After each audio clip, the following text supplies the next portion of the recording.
Shahbaz Sharif family money laundering case FIA तहकीकात से मुतालिक नई रिपोर्ट मौसूल हो चुकी है। मनी लॉन्ड्रिंग के मास्टरमाइंड मरकजी मुल्जिम हैं। FIA ने बेनामी अकाउंट से मनी लॉन्ड्रिंग का होना निजी बैंकों की नाकामी करार दिया है। इसी बारे मजीद जान लेते हैं नुमाइंदा आमिर इशफाक से। जी आमिर, बताइएगा।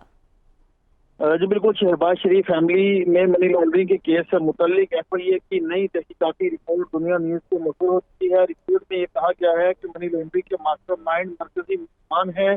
FIA ने बेनामी अकाउंट से मनी लॉन्ड्रिंग का होना निजी बैंकों की नाकामी करार दिया। रिपोर्ट में यह भी कहा गया कि बेनामी बैंक अकाउंट से शहबाज शरीफ और हमजा शहबाज ने मनी लॉन्ड्रिंग की। FIA ने बेनामी अकाउंट ना पकड़ने पर स्टेट बैंक को निजी बैंकों के खिलाफ कार्रवाई की दरख्वास्त दी।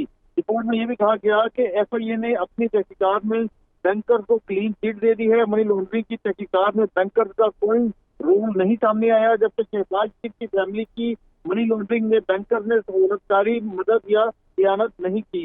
रिपोर्ट में यह भी कहा गया कि FIA ने शहबाज शरीफ, हमजा शहबाज समेत दीगर मुल्ज़मान के खिलाफ 16 अरब रुपए की मनी लॉन्ड्रिंग का चालान तैयार कर रखा है। जी बहुत शुक्रिया मोहम्मद इशफाक, हमें अपडेट कर रहे थे।